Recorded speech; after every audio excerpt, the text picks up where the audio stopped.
Good morning, all of you. Good morning. Okay, today we are going to the lecture discuss topic about the oligopoly market, features of oligopoly market. Previous lecture, I was discuss topic about the entrepreneurship. Okay, but today we are going to the lecture advanced microeconomics under oligopoly market. First of all, what is the meaning of oligopoly market? What is the meaning of oligopoly market? You know that market structure under perfect competition, monopoly market, monopolistic competition, oligopoly and duopoly. This is the market structure. अल्पजनाधिकार बाजारपेठ म्हणजे काय आहे आणि अल्पजनाधिकार बाजारपेठीची वैशिष्ट्ये काय आहे एवढा मुद्दा आपल्याला पाहायचा आहे. 10 गुणांसाठी प्रश्न आहे आणि या 10 गुणांसाठी आपल्याला याची व्याख्या, त्याची थोडीशी प्रस्तावना आणि मुद्दे सूत्राचे आणि शेवटी डायग्राम जो आहे बाकदार मागणी वक्र तो डायग्राम कडे आपल्याला थोडंसं लक्ष द्यायचं. अल्पाधिकार म्हणजे ऑलिज, ओलिगोपॉलिज म्हणजे ओलिगो म्हणजे अल्पसंख्य आणि पॉलिस म्हणजेच विक्रेते. या दोन शब्दांच्या कोडीमधून आपल्याला अल्पसंख्य जे आहे किंवा यामध्ये अल्पाधिकार बाजारपेठ ओलिगोपॉली मार्केट जे आहे ते आपल्याला यामध्ये दिसून आले. सर्वप्रथम आपल्याला असं दिसेल की 1838 मध्ये ऑगस्टिन कुर्नो यांनी या घटकाची मांडणी केली. नंतर यामध्ये त्याचा विकास झाला, संशोधन झालं. 1930 पर्यंत यामध्ये जे आहे त्यामध्ये संशोधन होत होतं आणि नंतरच्या कालखंडामध्ये आपल्याला असं दिसेल की 33 मध्ये चेंबरलिन आणि श्रीमती जॉन रॉबिन्सन यांनी यामध्ये बरंच संशोधन केलं आणि त्यामध्ये आधुनिक घटकाची त्यामध्ये भर घातली. त्या घटकाची मांडणी आपल्याला भिन्न स्वरूपामध्ये दिसून येते. आपल्याला अल्पाधिकार बाजारपेठेची वैशिष्ट्ये यामध्ये आपल्याला लक्षात घ्यायची आहे. अल्पाधिकार बाजारपेठ म्हणजे काय? डेफिनेशन. अल्पाधिकार बाजारपेठ हे काय आहे? तर अल्पाधिकार बाजारपेठेची व्याख्या अशी आहे सर्वसाधारणपणे, ज्या बाजारपेठेमध्ये परस्पर अवलंबन, अल्पसंख्य विक्रेते आणि ताठर किंमत अशी वैशिष्ट्यपूर्ण असणारी बाजारपेठ म्हणजेच काय आहे? अल्पाधिकार बाजारपेठ. ही एक व्याख्या जी आहे सर्वसाधारण स्वरूपाची व्याख्या आहे, ज्याच्यामध्ये आपल्याला मुद्देही इन्क्लूड होतात आणि सर्वसाधारण स्वरूपाची व्याख्या. सायंटिफिक मिनिंग मग त्याची काय आहे, वैज्ञानिक स्वरूपाची व्याख्या त्याची काय आहे?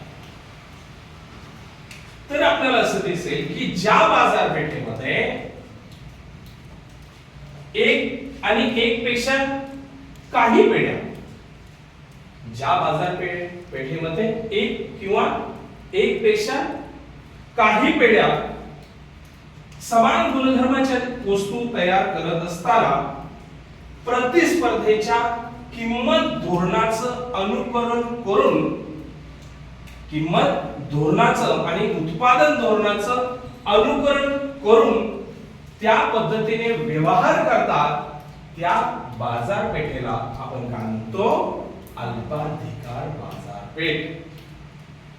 आता बघा, ही व्याख्याची फोड आपल्याला किंवा एक उदाहरणाच्या माध्यमातून कशा पद्धतीने मांडणी करता येईल. समजा यामध्ये आपल्याला वेगळ्या प्रकारचे शीतपेय जे आहेत, शीतपेय काय आहे? कंपन्या आहेत. मग यामध्ये थम्स अप आहे, कोको कोला आहे, त्याच पद्धतीने इतर स्प्राइट वगैरे किंवा अन्य स्वरूपाच्या काही शीतपेय कंपन्या आहेत. एखाद्या विशिष्ट कंपनीने आपली उत्पादन संरचना बदलली, आपल्या वस्तूच्या किमतीमध्ये बदल केला असता, या दोन घटकांमध्ये बदल झाला असता, त्याचं अनुकरण सुद्धा दुसरी कंपनी करत असते.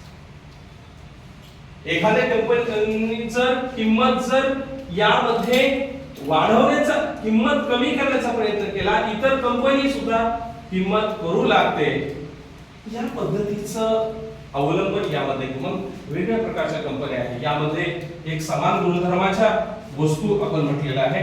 मग त्यामध्ये आपल्याला असं दिसेल सिमेंट कंपनी आहे.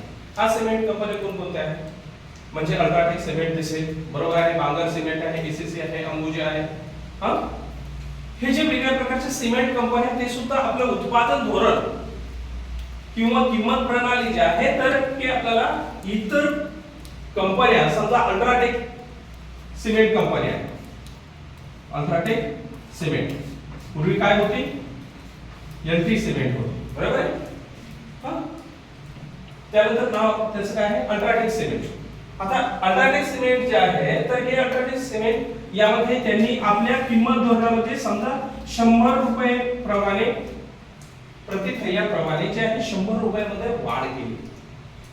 इतर कंपनी सुद्धा मग यामध्ये अंबुजा असेल किंवा यामध्ये बांगर सिमेंट असेल किंवा एसीसी सिमेंट असेल किंवा अन्य स्वरूपाचे जे कंपन्या आहेत आपले सिमेंट काय करतील आपल्या सिमेंटच्या किंमत रचनेमध्ये थोडासा बदल करण्याचा प्रयत्न. आलं लक्षामध्ये आहे तशी किंमत ठेवणार नाही, बरोबर आहे. म्हणजेच अल्पाधिकार बाजारपेठेमध्ये ज्या प्रतिस्पर्धी असणारे जे कंपनी आहे तर त्याच्या व्यवहारावर आपल्या कंपनीचा व्यवहार अवलंबून असावा असं कंपन्यांना वाटत असतं आणि त्या प्रकारे धोरण ठरवले जातात. त्यालाच आपण काय म्हणतो ऑलिगोपॉली मार्केट. आलं लक्षामध्ये आहे. तर असे अनेक उदाहरण आपल्याला सेल फोनच्या संदर्भामध्ये देता येतील, बरोबर आहे. तर हे झाले त्याची डेफिनेशन, त्याची पार्श्वभूमी. आता थोडंसं आपण त्याची वैशिष्ट्ये काय आहे ते वैशिष्ट्य आपण लक्षात घेऊया. पहिलं वैशिष्ट्य आहे परस्परावलंबन आहे. आता परस्परावलंबन म्हणजे इंटरडिपेंडन्स आहे.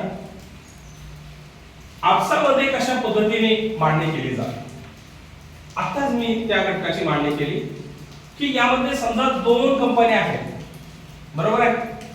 आता यामध्ये आपल्याला असं दिसेल की 2 कंपन्या अलीकडे यामध्ये आता आपल्याला माहित आहे आपल्याकडे कारखाने इथं जवळची जर मोठी कंपनी पाहिली तर कोणती आहे जेएसडब्ल्यू आहे, बरोबर आहे. आता जेएसडब्ल्यू कंपनी आहे. आता जेएसडब्ल्यू कंपनीमध्ये सिमेंट उत्पादन होतं, बरोबर आहे. सिमेंट उत्पादन ज्यावेळेस आता अल्ट्राटेक सिमेंट जे आहे अल्ट्राटेक सिमेंट आपल्या एकूण जे आहे किंमत पातळीमध्ये यामध्ये घट केली असताना किंमत पातळीमध्ये आता काय केली घट केलेली आहे. घट केली असताना हे कोणाच्या लक्षात आलं जेएसडब्ल्यूच्या लक्षात.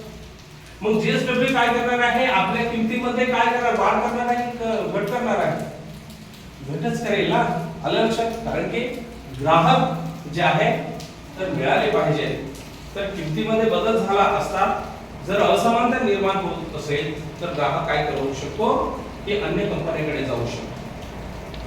त्यामुळे वस्तूला येणारी मागणी जी आहे त्याच्यामध्ये फरक पडू शकतो.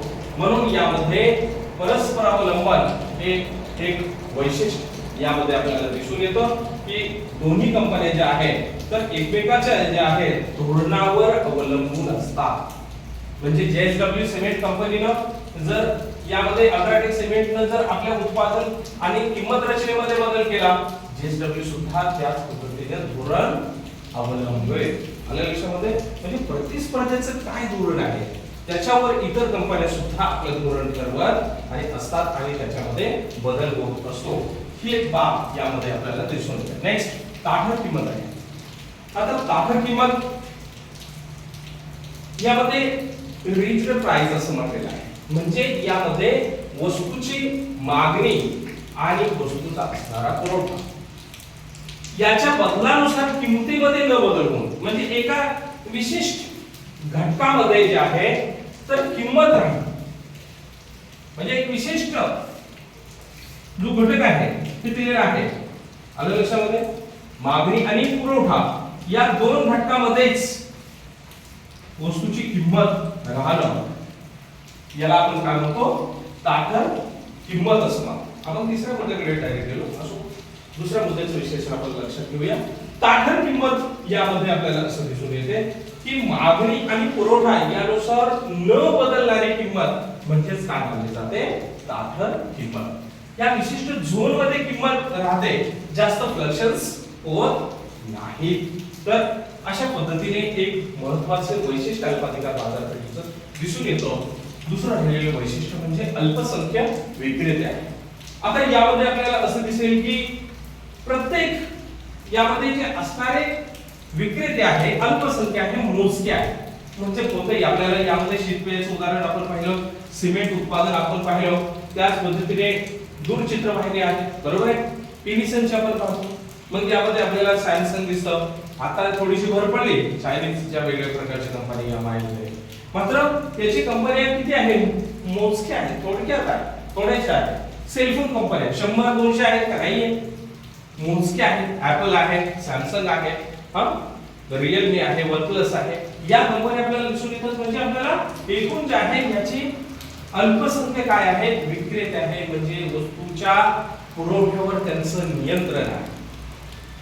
आलं लक्षामध्ये, वस्तूच्या पुरवठ्यावर नियंत्रण आहे, वस्तूच्या किमतीवर त्यांचा प्रभाव आहे.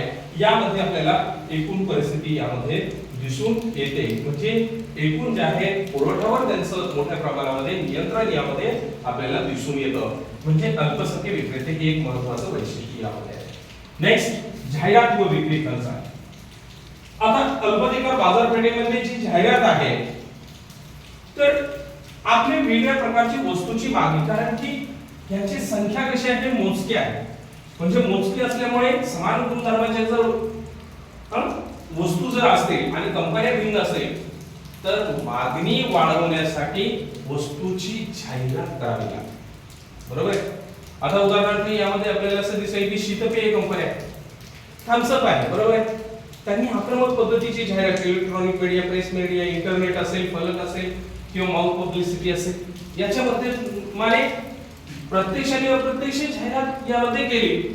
लोकांच्या मनावर यामध्ये बिंबवण्याचा प्रयत्न केला की ही वस्तू चांगली आहे आणि त्या पद्धतीने एकूण त्याच वस्तूच्या मालाला उठाव निर्माण होऊ शकतो, त्या वस्तूची मागणी वाढू शकते. म्हणून यामध्ये ती वस्तू इतरांच्या जे आहे इतर घटकातून किंवा सर्वकष घटकातून मागणी यावी आणि मागणी वाढवण्यासाठी जाहिरात आणि विक्री खर्च प्रचंड पद्धतीने केला जातो. आज आपण पाहतो वेगवेगळ्या प्रकारचे शीतपेय कंपन्या आहेत, यांची जाहिरात मोठ्या प्रमाणावर असते, बरोबर आहे. त्याच पद्धतीने आपल्याला असं दिसेल की सिमेंट कंपनी आहे, सिमेंट कंपनीची सुद्धा जाहिरात येते. एसीसी आहे, अंबुजा आहे. आता त्या कंपनीचं काय झालं, कशा मर्ज झाल्या, कोणी विकत घेतलं, संशोधनाचं आलं लक्षामध्ये. मात्र यामध्ये आपल्याला त्याची मांडणी आपल्याला जे आहे तर भिन्न स्वरूपामध्ये दिसून येते. जाहिरातीवर प्रचंड प्रमाणावर खर्च केला जातो. आता उदाहरणार्थ यामध्ये सेलफोन कंपनी आहे. आता यामध्ये वनप्लस ही कंपनी आहे, बरोबर आहे, किंवा विवो आहे, ओप्पो आहे. त्याच पद्धतीने यामध्ये इतर ऍपल कंपनी आहे, सॅमसंग आहे. प्रत्येक कंपन्या तुम्ही टीव्हीवर पहा की याच्या माध्यमाने आपली वस्तू इतरांपेक्षा भिन्न कशा स्वरूपामध्ये आहे, आपली वस्तूची वैशिष्ट्ये इतर वस्तूच्या वैशिष्ट्यापेक्षा कसे भिन्न आहे हे सांगण्याचा प्रयत्न केला जातो. ग्राहकांना प्रत्यक्ष अप्रत्यक्ष स्वरूपामध्ये माहितीपर मांडणी केली जाते आणि त्यामुळं एकूणच त्यांचं वैशिष्ट्य म्हणजे वस्तूची मागणी वाढली पाहिजे आणि त्यामुळं जाहिरात आणि विक्री खर्च यामध्ये प्रचंड पद्धतीने केला जातो. हे एक महत्त्वपूर्ण वैशिष्ट्य. नेक्स्ट, भिन्न संरचनात्मक व्यवस्था.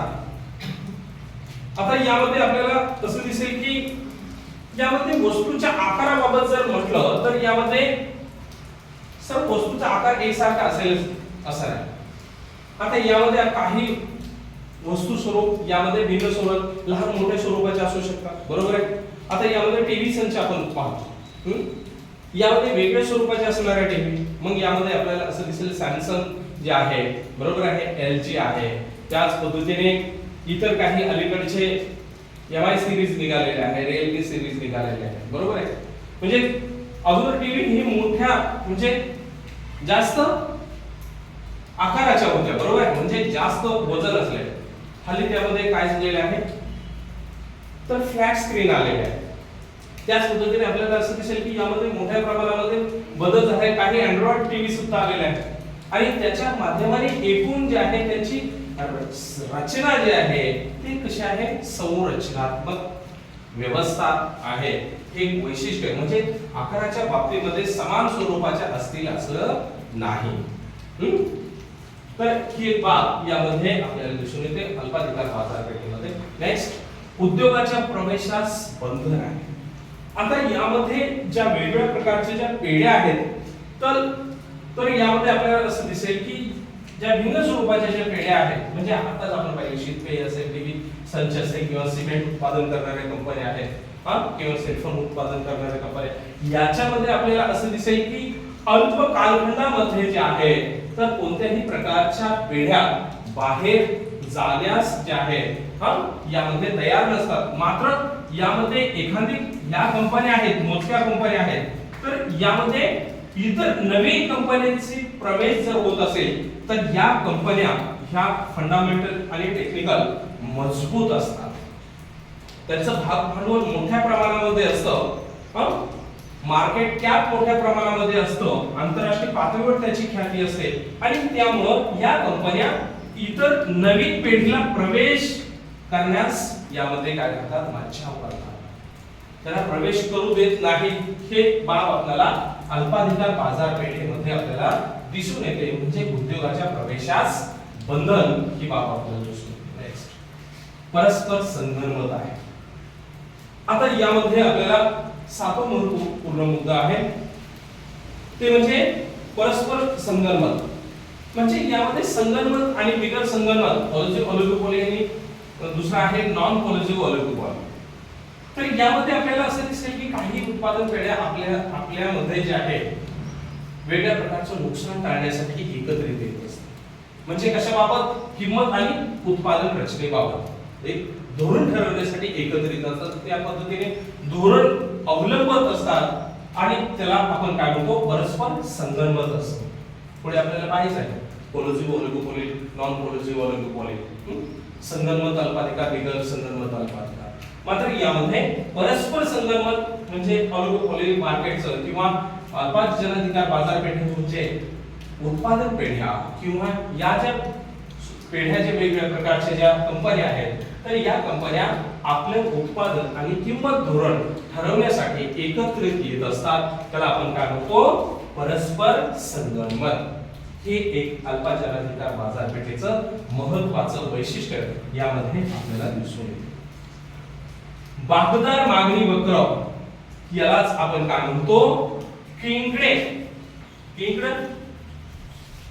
डिमांड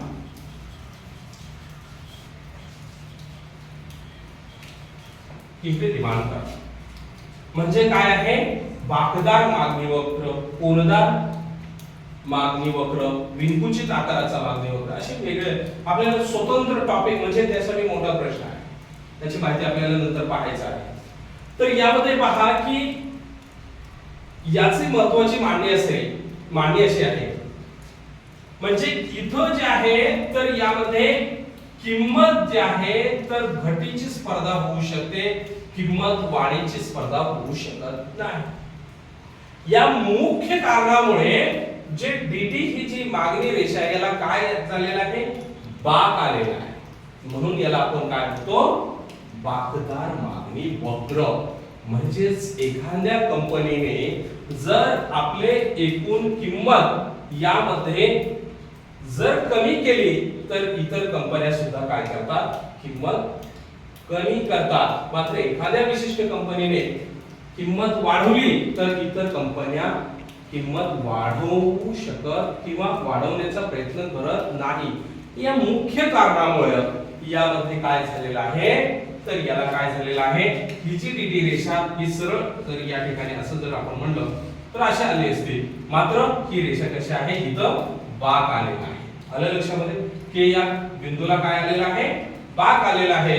म्हणून याला आपण काय म्हणतो, बाकदार मागणी वक्र. म्हणजे ओपी एवढ्या किमतीला क्यू एवढं उत्पादनाची मागणी यामध्ये केली जाते. त्याचं स्वतंत्र स्वरूपामध्ये जे असणारे विश्लेषण आपण नेक्स्ट लेक्चर मध्ये आपण लक्षात घेऊ. या संपूर्ण वैशिष्ट्यावरून आपल्याला एक सारांश रूपामध्ये मांडणी केली जाते की अल्पाधिकार बाजारपेठ ही कशा आहे तर प्रतिस्पर्ध्याच्या व्यवहारावर प्रतिस्पर्धेच्या असणाऱ्या कंपन्या आहेत पेढ्या आहेत तर त्याच्या उत्पादन आणि किंमत रचनेवर आपलं धोरण यामध्ये ठरवण्याचा प्रयत्न करत असतात याला आपण काय म्हणतो अल्पा जनाधिकार बाजारपेठ होय समजलं तुम्हाला काही अडचण ठीक